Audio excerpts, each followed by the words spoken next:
প্রবাসী কল্যাণ মন্ত্রণালয় থেকে আগত 2 মাস মেয়াদী প্রশিক্ষণার্থীদের আরডিএ গোপালগঞ্জে কিভাবে রিং পদ্ধতিতে গাছে সার দেওয়া যায় সেটার হাতে কলমে প্রশিক্ষণ চলছে।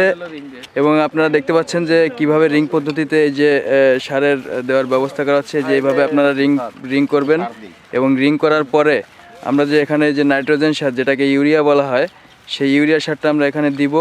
যেহেতু গাছের নাইট্রোজেনের ঘাটতি, আমাদের যুগ্ম পরিচালক কৃষি স্যার বলতেছেন যে এই গাছে হয়তো নাইট্রোজেনের ঘাটতি আছে, যে কারণে এখন রিং পদ্ধতিতে এখানে ইউরিয়া প্রয়োগ করা হচ্ছে।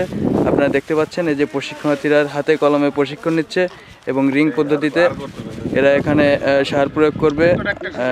দেখা যাক, এই যে হ্যাঁ সুন্দর করে করেন।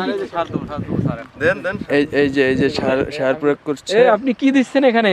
ইউরিয়া সার, নাইট্রোজেন। এটা দিলে কি হয়? এটা নাইট্রোজেনের রস বাড়বে। আচ্ছা, মোটা তাজা হবে, ফলন বেশি হবে। ফলন বেশি হবে। আপনি কি করছেন? না, কোপাই যাও।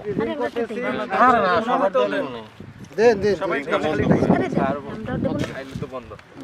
নাইট্রোজেন সার সরাসরি যদি গাছের শিকড়ে লাগে সেক্ষেত্রে গাছ শুকিয়ে মরে যাওয়ার সম্ভাবনা থাকে, যে কারণে একটু দূর থেকে আমরা রিং পদ্ধতিতে ইউরিয়া সার প্রয়োগ করছি এবং এ ব্যাপারে প্রশিক্ষণার্থীদের প্রশিক্ষণ দেওয়া হচ্ছে।